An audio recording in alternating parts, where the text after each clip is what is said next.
Everybody in YouTube land. It's Courses for Yeah, Spirit and Spiritual Sundays with myself, Mike Warwick. myself, Jeremy. Everybody in YouTube land. It's Courses for Spirit and Spiritual, and we'll be joined shortly by. In fact, here's Mason now. And what we're going to talk about today is we're sort of going to look at ego, because there's a lot of talk about ego, and I mean there wasn't really something anybody really talked about certainly when I was young and growing, like sort of learning about myself. And of course we're always learning about ourselves, but I think people are very, very, everybody's heard that word ego. Lots of people have got an idea about what it is, and there's many people who are interested in transcending the ego, or I mean, even hear about people like destroying your ego or killing your ego, or all of this kind of stuff. So I thought it would be quite good to have a chat about that, and what does ego mean, and how do you work with it, and what's the role of kindness when you're learning to look at your own ego and become responsible for it. Yeah, well, the ego, as it's something that's constructed, it's the shell, let's say, of who we are. And so that takes time to develop. I mean, it's in a constant state of development, actually. Yeah, I like that idea of shell. 'Cause sometimes it feels like, well, actually, maybe, I mean, how do I think about the ego? So this construct that develops over time. Um, you think it's you. You think you are your ego. That I like to think about it as like the part of me that's afraid, the part of me that feels like it needs to defend itself, and that's perfectly legitimate to do that.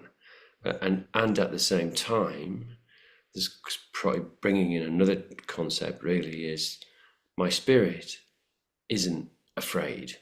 My spirit doesn't feel like it needs to protect itself, or my soul doesn't feel like it needs to do that. But there's the part of me which sometimes call it the false self, or the ego self, that does judge other people, does judge me, judge myself, does comment on what's happening, going round and round and round, constantly trying to predict what's going to happen, and so on and so forth.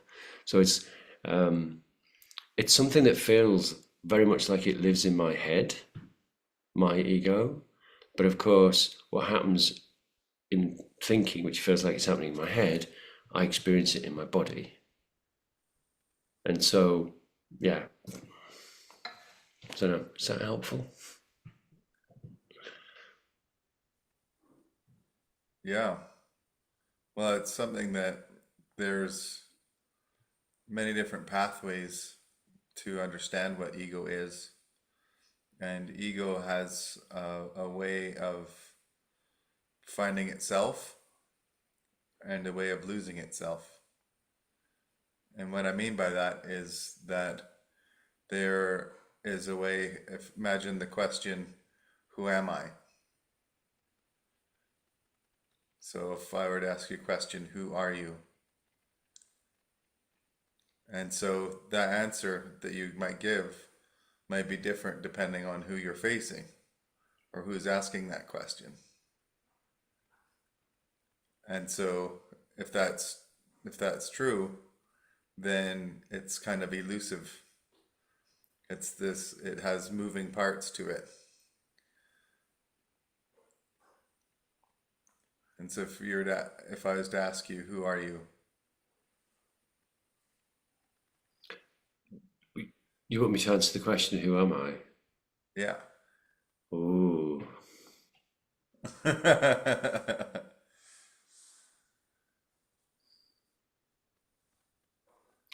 Yeah, because then I give you a list of roles that I play. Yeah. I might talk about the my body, the gender of my body, the how many years I've this my body has been around. Um, I might tell you some stuff about my my kind of social history. You know, who I'm related to and who I'm in relationship with, and I might tell you about some things that have happened to me in the past. I might talk to you about some things that I want. You know, I'm somebody who wants this, but you know, they'd all be mental constructs. Yeah. And that's where the ego has this elusive nature. Because when you try and pin it down, who knows? It might squirm away, but it might be solid. And so it's one of these things, these factors that the ego, as a definition of who we are, it depends on ourselves. It depends on who we believe we are, and also depends on who's asking the question and our response to that. So, so then, if it's something that's changing all the time, Yeah, it's difficult to then say, "Oh, my ego is this." My, because we're always looking to have, I think, certainty about who we are and what everything means. But if we're talking like this about something that seemed so straightforward, like just, well, who are you? And then that becomes complicated. If you're looking at it from a spiritual lens, if you're looking at it from the point of view of what's really true about a person. yeah. And the ego does change, it evolves, right? Who we are changes depending on our life, depending on things we're exposed to, depending on circumstances of love, of who we believe we are. So belief is a big part of it.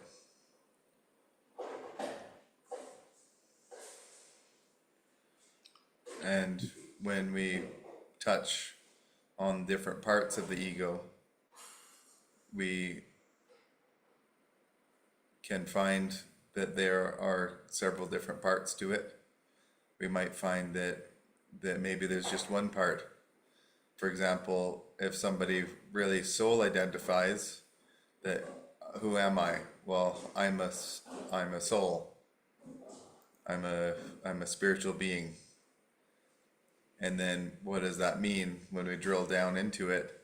It means something a little bit different depending on how we're looking at it at that time. And so the ego, we can have a relationship with the ego.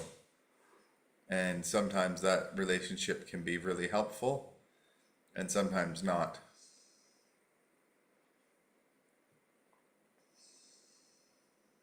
Mason, should we bring you in on this? Um, hello. Hey guys, uh, just making a note. Um, I'm just enjoying listening to you guys chat about this because it's like, yeah, I'm kind of just getting a bunch of ideas when you guys are talking about this. But yeah, I've thought when Jeremy says too, it's like I've thought about the ego. It's this thing that's like really hard to pin down, and so it's like you try to define it, and it's had so many definitions to myself that like over the years, every time I've tried to describe it to myself, I'm like, oh, is it me? Is it my mind? Is it like my intuition? Is it something else like that? Um, and yeah, so I heard Deepak Chopra one time talk about the mind, and he says, yeah, the mind, he says it's not a thing. He called it a relational process. So it's like an ongoing process that's always happening that's relational to everything that you do, a relational process that governs the energy that like goes into your body. I think that's how he said it, but he was talking about it like a process more, and it was more of a concept than a thing. And so I think the ego's like that too. That's why it's hard to pin down because it's not like a thing. When I try to think of the ego as thing like, the only thing I can think of is some like biological part of your body. I think the subconscious mind. I think as your brain constantly references that subconscious mind, I think your subconscious is built out of your life experiences, and you're always kind of checking that like a little index chart. And I think your ego like resides in there. It's always trying to keep you safe. It's always trying to doubt things. It's always trying to turn you away from anxiety. It's always trying to minimize, or you know what I mean? It's like this mind like voice.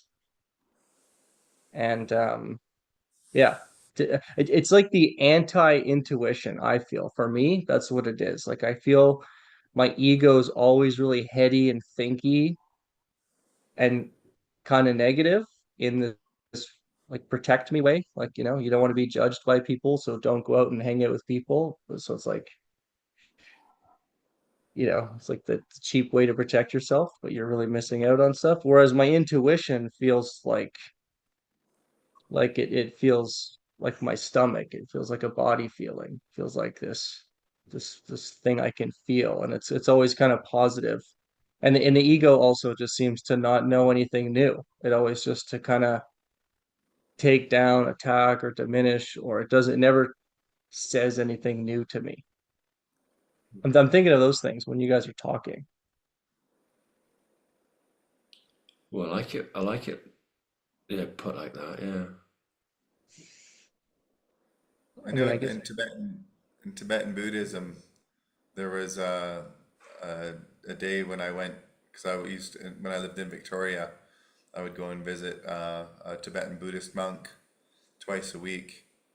And once I arrived on scene, and in conversation, the monk said, "Who are you?" And I said, "I am me." And the monk said, "Oh, so are you your hand?" And I said, "I have a hand. I'm not sure if I am my hand." He said, "Oh, are you your tongue?" And I said, "I don't know. I have a tongue. I guess my tongue is part of me." And through that, he went on to mention that what we have is mind. And so if your mind is in your hand, then that's part of you. If your hand gets removed, then your hand is no longer part of you. And so, for my thought, more in the medical thought, I was thinking about when they lose their limbs, and sometimes they have phantom pains, that they're still identifying their arm with who they are, and then hence there's a phantom there. And so I don't know why I thought of that story, but the monk itself, the monk was basically getting us to look inside and to find out where are we and who are we. And the lecture for that day was about the impermanence of time, impermanence of space, and impermanence of our bodies. So if we over-identify with us being our body, then we're identifying with part of us that is not permanent. And so we can then focus deeper on a deeper part of ourselves that is always changing, but is changeless in the sense, the spiritual sense. What's changeless in the spiritual sense? What is that? Changeless, our soul or our spirit, Yeah.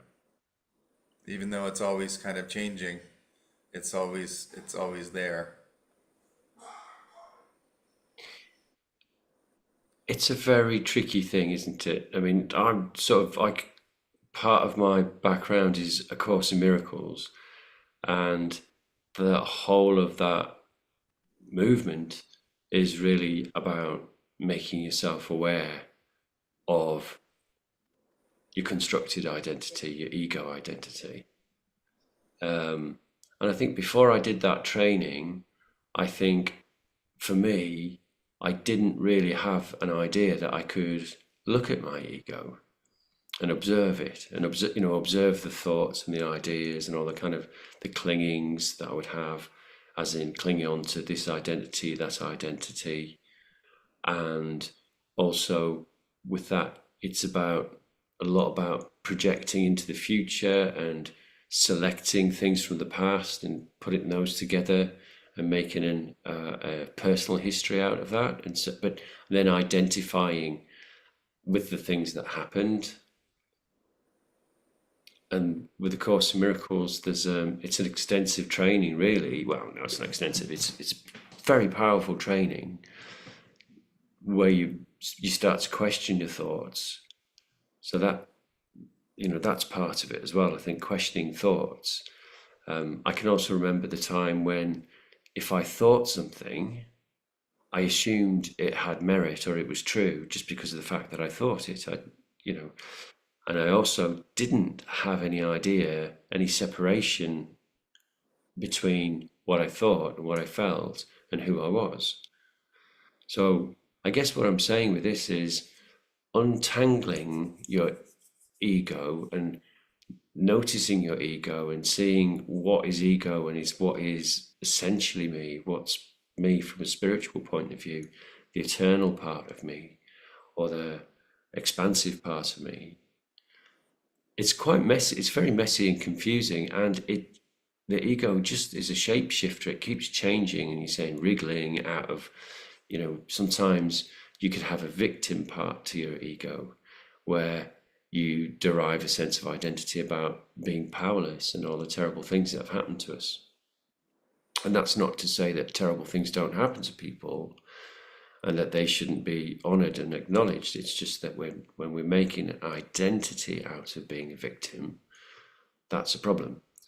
And then when I was a younger man, my one of my ego things was, I wasn't very confident. So there was a part of me that had to put other people down.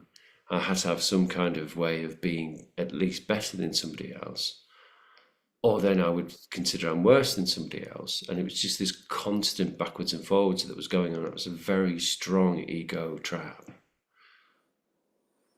And so, yeah, they're some of the other things that come up to me for me when we're thinking about ego.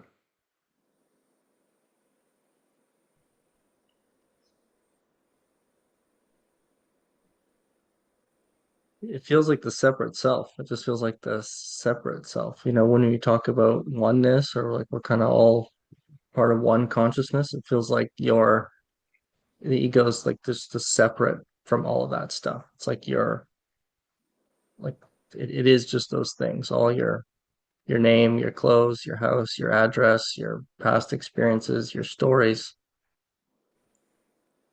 So it seems like that, right? Well, it does, doesn't it? But and also from a point of view, before I'd come into contact with any kind of mystical thinking or any spiritual thinking, I'd just be like, "What are you talking about?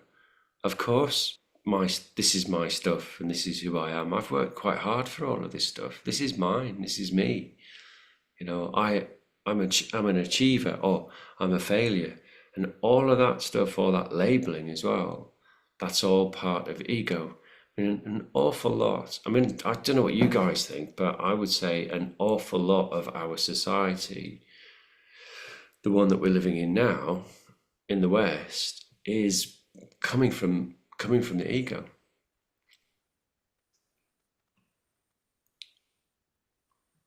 Yeah.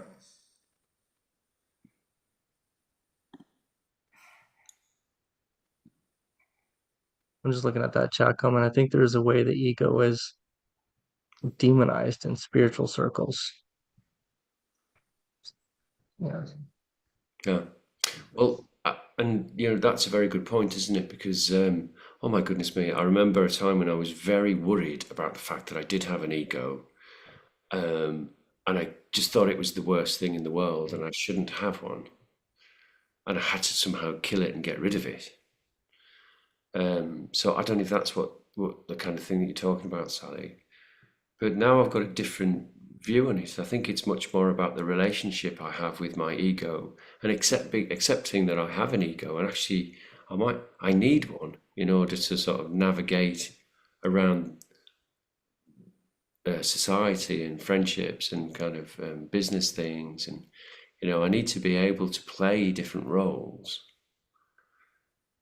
But the thing that I'm finding the most playful in a way is recognizing that I do have different roles that I play, and I do have an ego identity, but taking it ever so a little bit less seriously, less attached to it, more open to realizing that these are roles and they're not the essential sort of isness of who I am. If I could say it like that.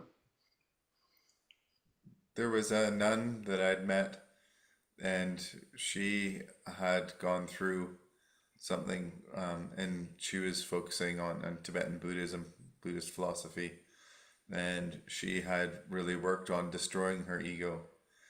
And in the end, it meant that there was nothing that she liked, nothing that she wanted to do. Everything was everything. So nothing motivated her to do anything.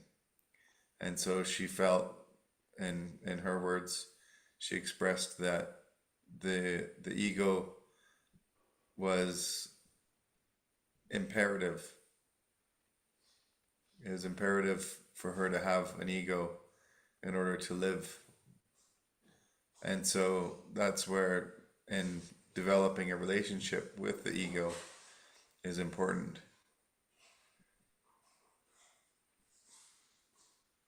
Developing a relationship with the ego was paramount to survival for her, because at one point she was, uh, with not having the ego at all, she felt that actually her health started failing, and a lot of problems arrived for her.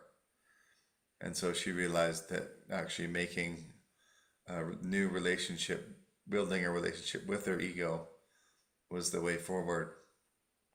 And that was creating a relationship that where the ego was helpful and useful in her doing whatever she needed to do during the day in her daily life.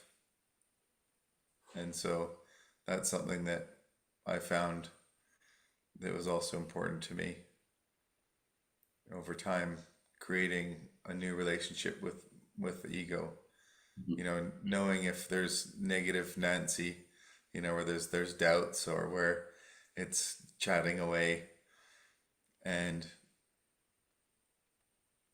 let's say, if people have let's say in relationships, if people are in a marriage or a relationship with somebody, and then the relationship breaks up, then a lot of times there's all the hardship that happens with that, because friends don't talk with you anymore. So people that you thought you were connected, really closely connected with, they're all of a sudden shunning you.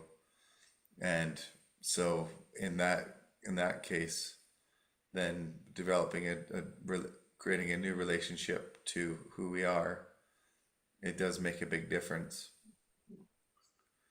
And that's something I found has been really helpful, especially in going into deep meditation, where we don't exist anymore, where it is just the soul there.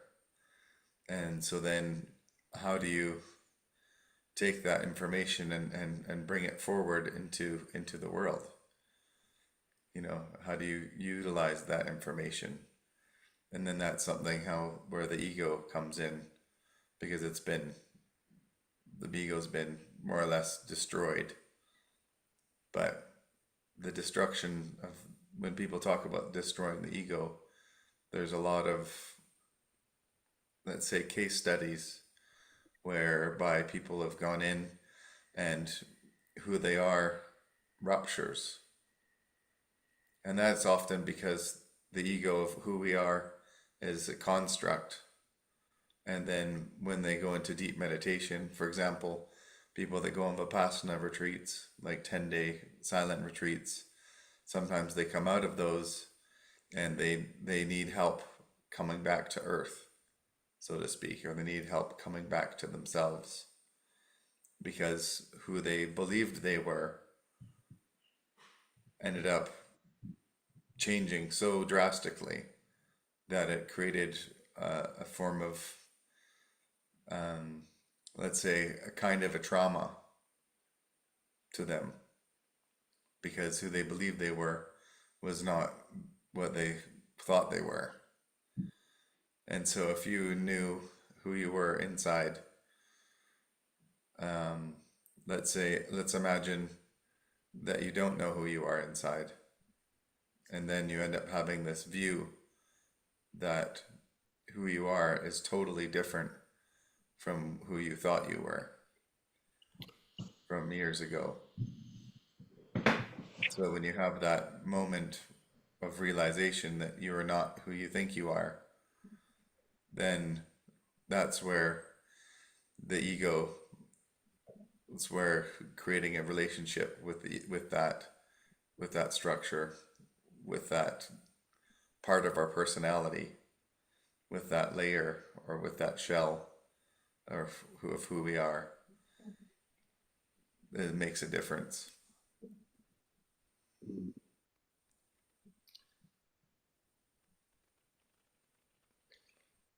So a way, I mean, I guess a way to do that, like creating a new relationship with your ego, is kindness. Yeah. So that's a commitment to kindness, because we can be really hard on ourselves and we can be really hard on other people. And how do we do that? Well, we do it through things that we tell ourselves. So a commitment to kindness. I mean, this is why all the great spiritual teachers teach that. They teach compassion and kindness.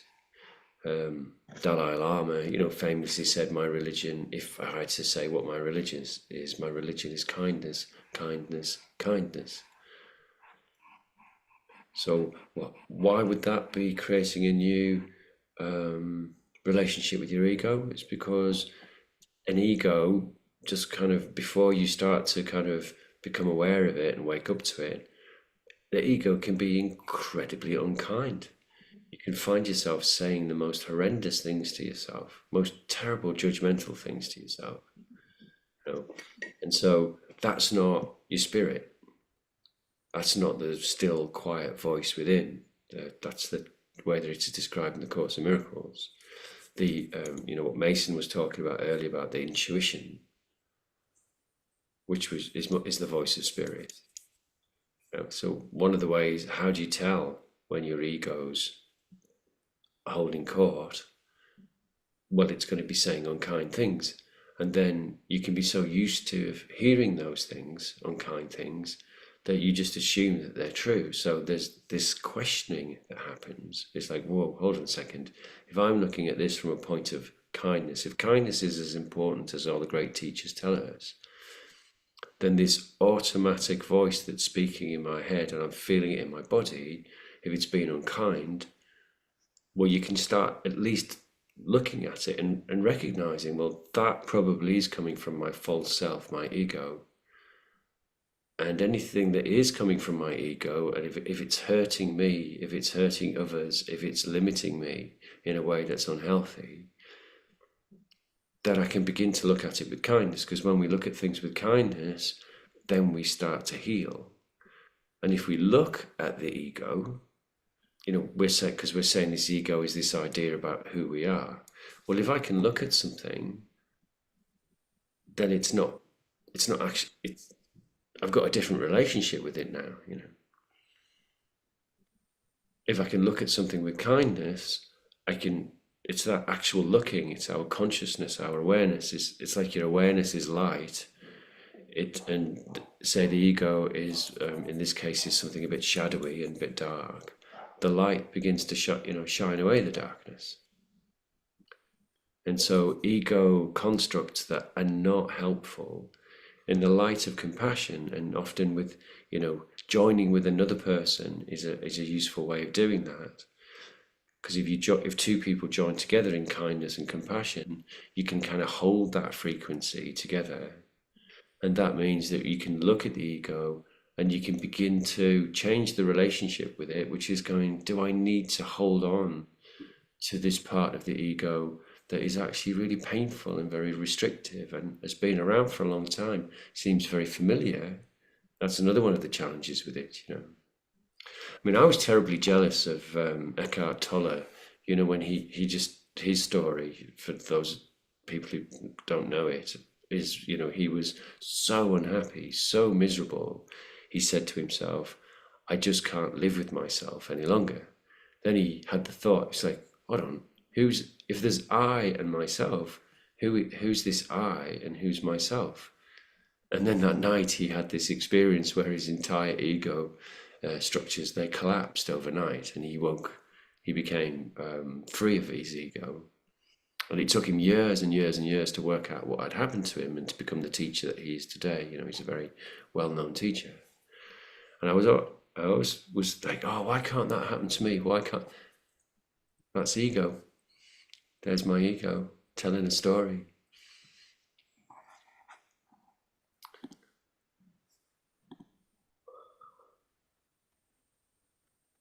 Oh my God. Chat, that's what I'm looking at. But yeah. Sally says, so what you're saying is to be kind to your ego, right? What I'm saying is be kind.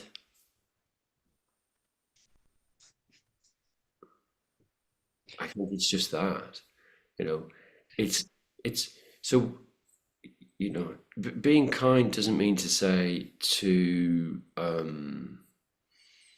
not be courageous, or not to look at things within ourselves that maybe are not serving us anymore, and so making changes and having the courage to do that, because that does take courage. It's not just saying, oh, okay, whatever, but it's kind of like, okay, yeah, I was a little bit short with that person there. I was feeling a bit overwhelmed. Okay, cool. I'll learn from it. It doesn't mean to say I'm a bad person, because so the ego's got a lot to do with labeling as well. I'm this, but and often it's like, oh, and very rarely is that labeling to do with being on a even level with people. It's usually like, I'm either worse than them or I'm better than them. So I think what I like to think about and like to practice in my own life is just, okay, being kind means to look at things in a forgiving way.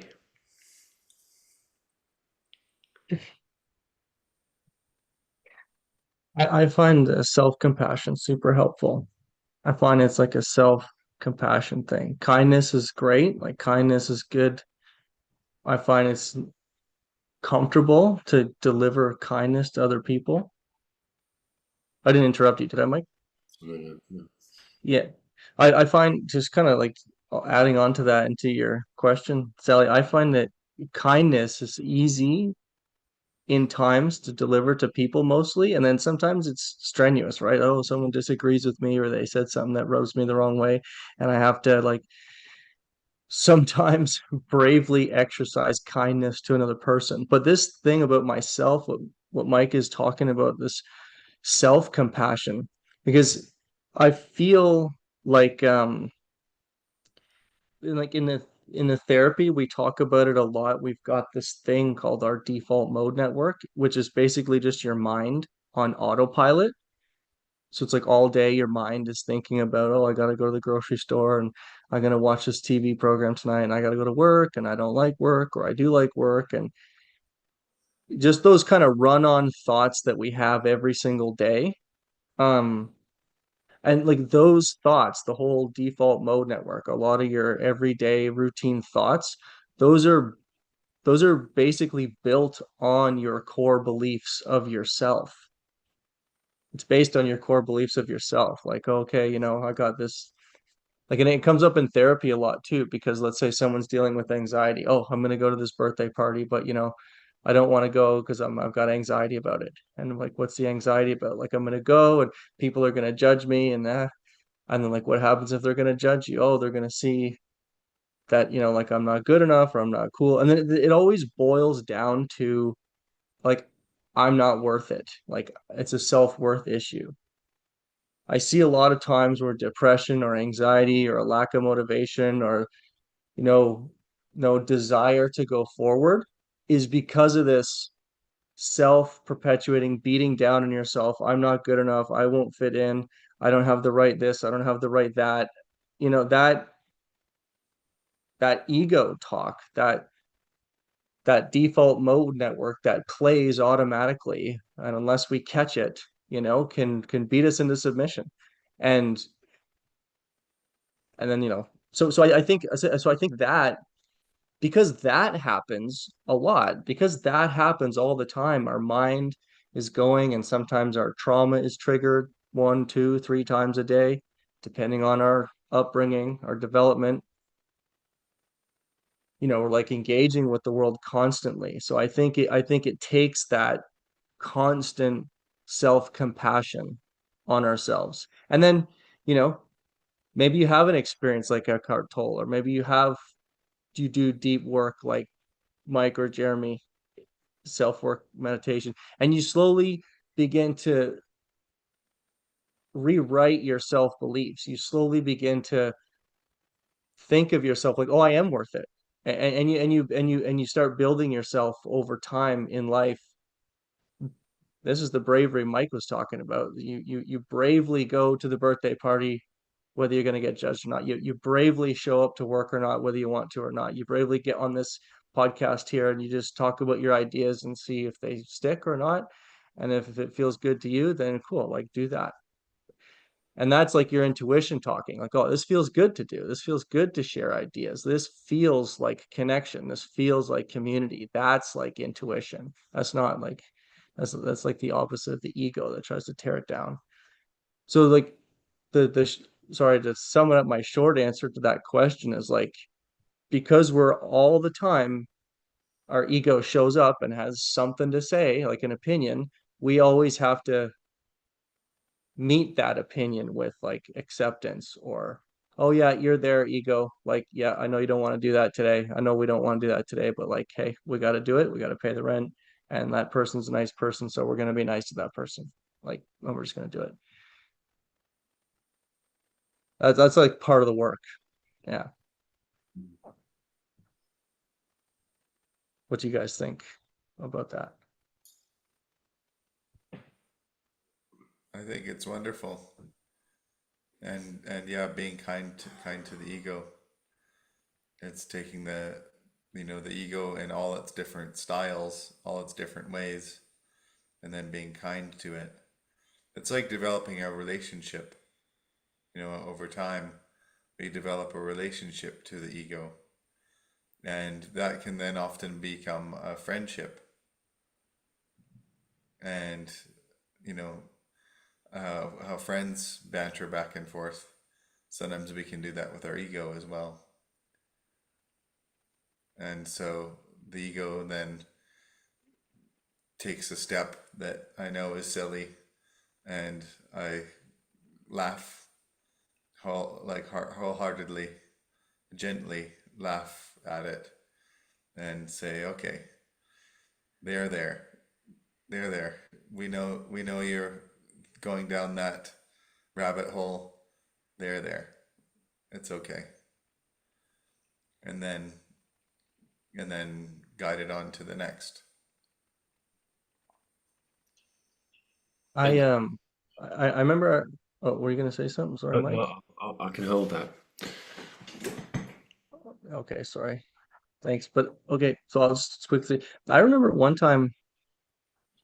I remember having a conversation with my ego. Like I was prepared to do something, uh, and like I didn't want to do it.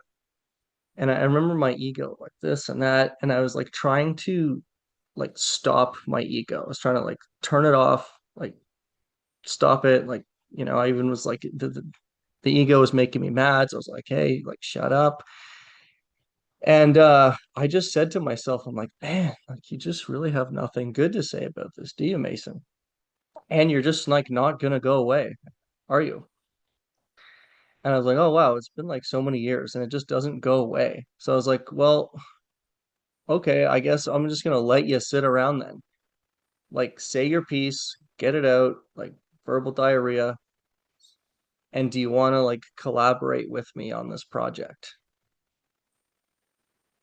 And that was kind of like the end of the discussion I had with myself. But, I don't know. I just sometimes it takes that like strange, obscure, like talking to yourself or like looking at yourself that way. And I was like, man, well, is it that weird? Like this thing's been talking for like 27 years, my whole life. And I'm like, of course I can say two words. Like it's about time.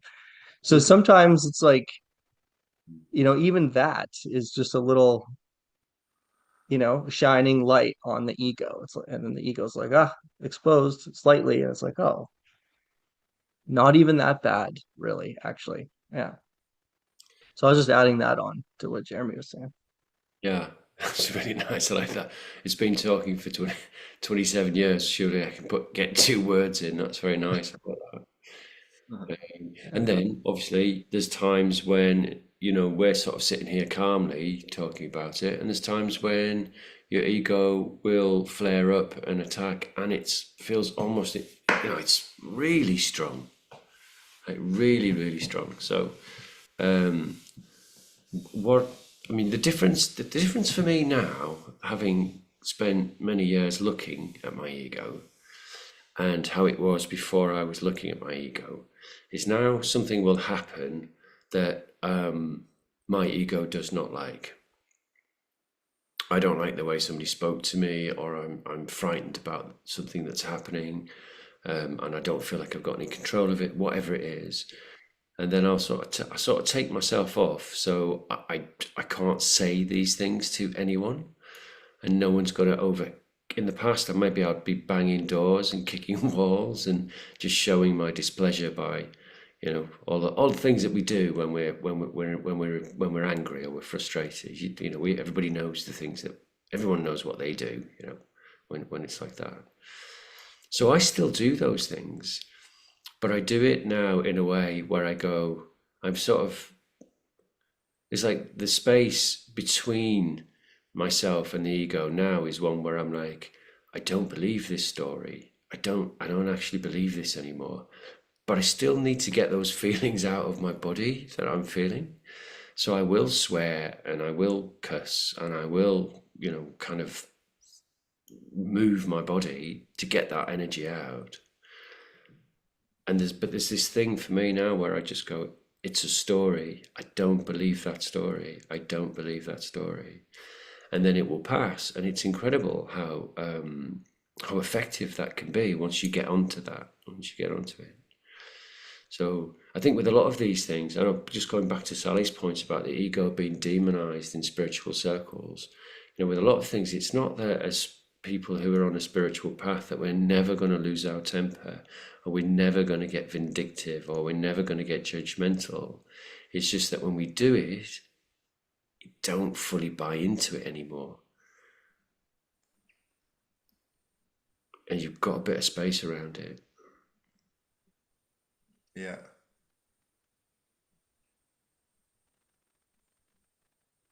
It's not about being like all holy and serene and floating on clouds. That's for me, that's a spiritualized ego. That's another conceptual thing. I've got to be like this because I'm spiritual. I've got to help everybody because I'm spiritual. I don't think that's true. Again, that's part of that ego story as well. It's ego story, it's ego story. I feel when, the ego gets labeled incorrectly or like it's a bad picture, like, sometimes we can handle it, right? Sometimes we can handle things. Like we get cut off in traffic and it's like, maybe by the time we drive down the road, it's like manageable. Okay. But sometimes we get kind of overwhelmed and we get pushed right out of our window of tolerance. And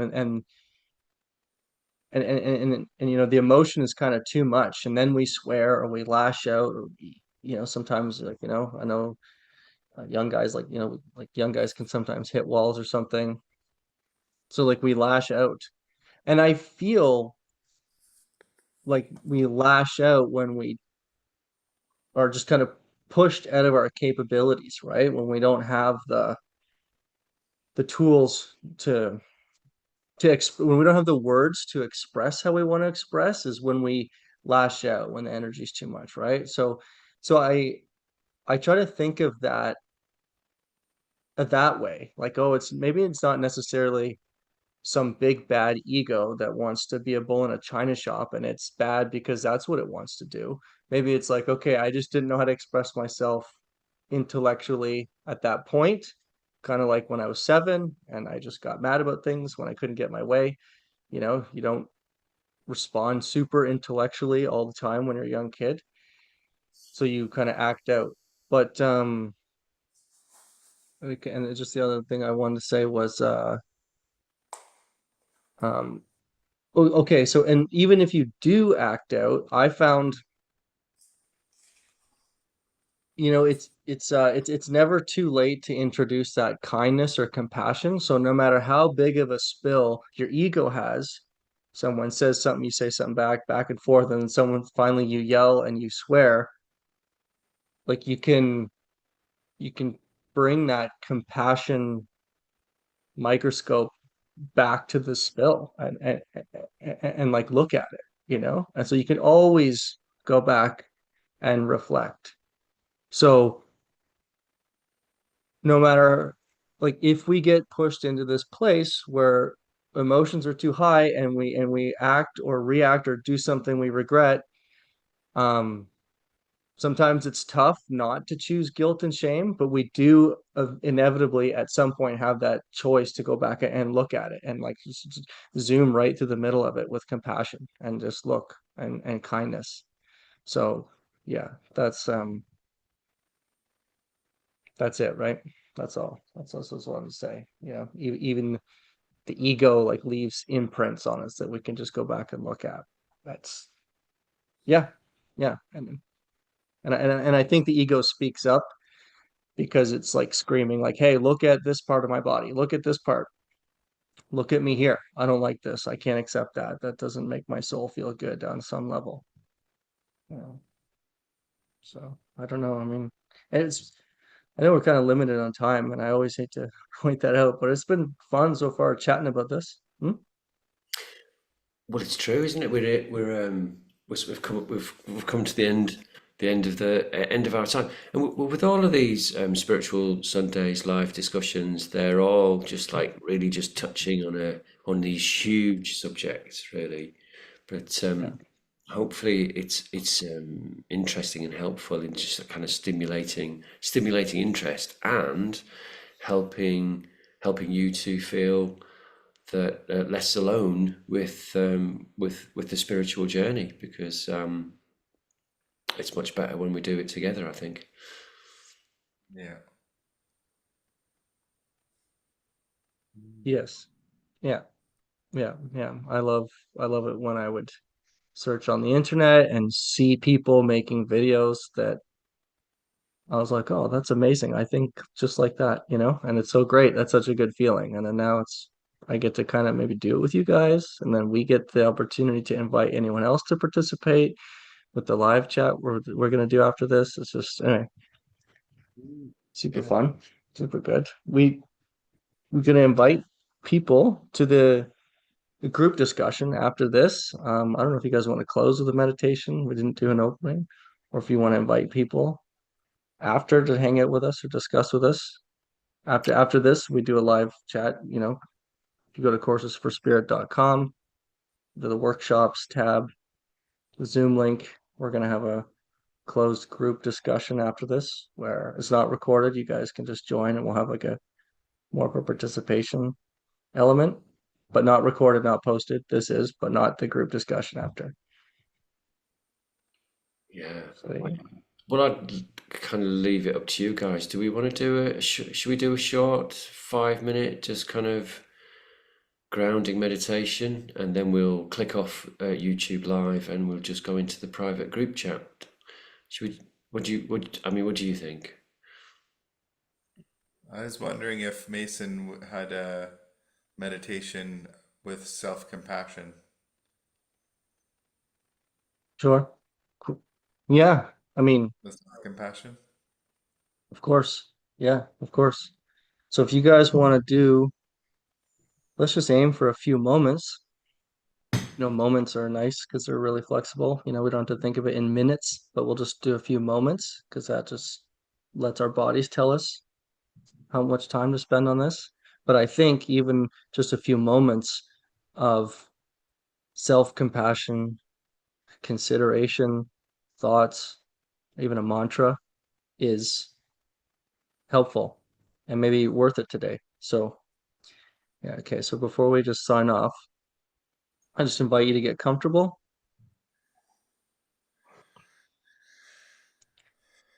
and I invite you to just take notice of your breath.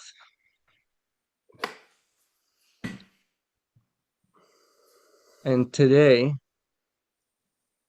I want you to just adjust your breath how you see fit. Adjust it so that you have this feeling of this circular rhythm,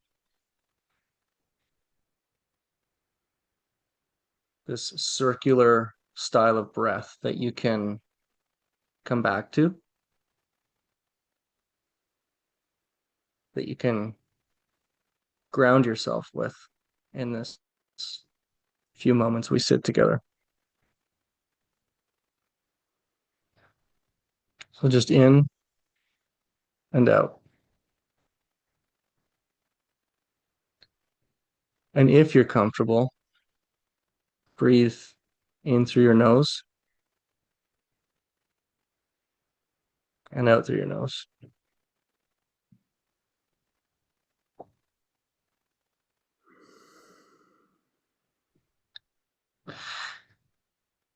And as you get comfortable with this pattern of your breath, as you establish this pattern and you kind of breathe into more comfort slowly as we proceed, at the same time, just begin to notice and allow whatever your ego is wanting to bring up right now.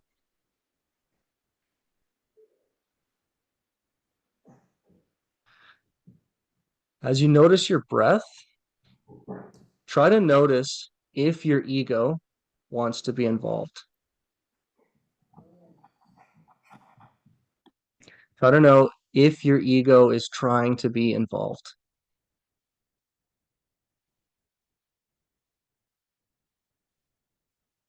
Try to notice if you're comfortable and perhaps your mind, your being, your body is still. And perhaps you could sink deeper into that if that's the case. But if you notice your ego is bringing up thought, if your mind is becoming busy enough that it's uncomfortable to sit in stillness, if you notice any discomfort while sitting and stillness here. Try to look at that. Try to accept that. Try to lightly check in with that discomfort.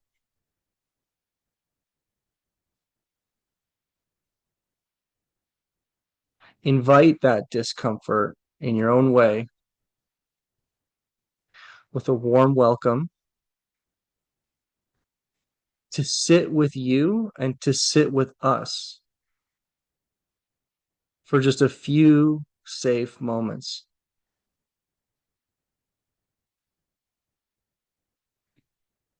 And try to, in a compassionate way, say, whatever you want, whatever you need, just sit and be here. Sit and be for a few moments.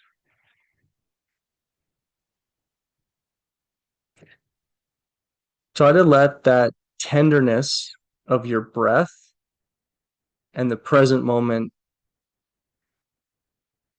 wash into whatever the ego is trying to show you.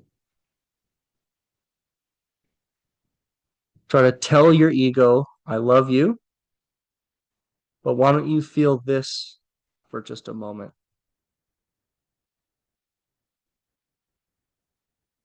And this is that breath that you come back to. This is that present moment, that warm body sensation you can feel in your hands, in your belly, in your toes, in your bum in the seat. It's that feel good when you move your neck, adjust yourself to make your body more comfortable.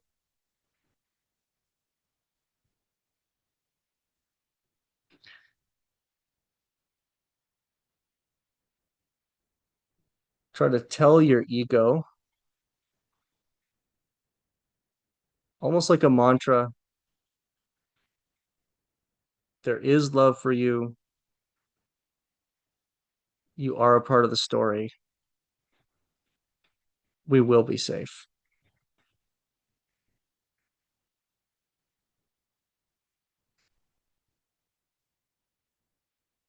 We don't want to kill our ego with kindness, but we want to comfort our ego with compassion.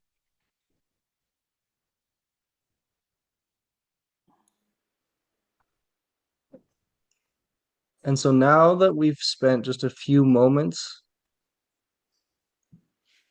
sending compassion that way towards our ego, looking at what our ego wanted to show us, observing, but not giving into it, not getting up and running right away, not serving it on the immediate.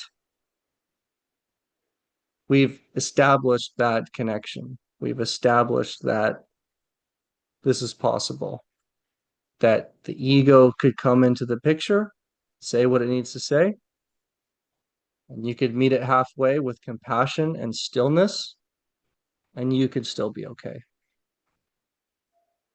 You can coincide. And so I just invite you to come back to the space, to come back to the present moment, and to simply reflect on how that was for you. If there's something more to think about, you can give your permission to do that now or another time. If there's something you want to talk about that you feel really strongly about, you want to join us and put that into words with someone else, you can join us after. But I hope that few moments of stillness and compassion brought to your ego serves you today.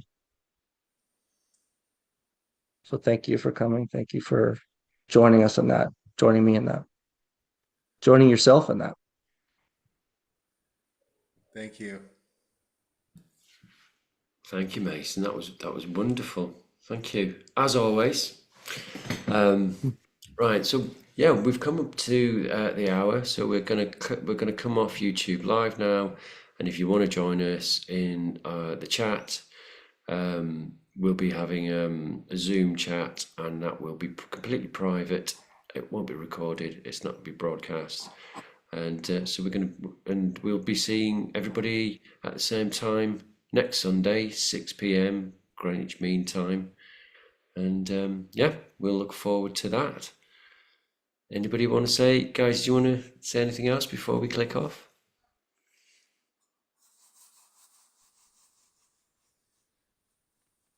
No, I just want to be, I'm just thankful. Thanks, Mason, for a nice meditation. Yeah. Thanks, everybody.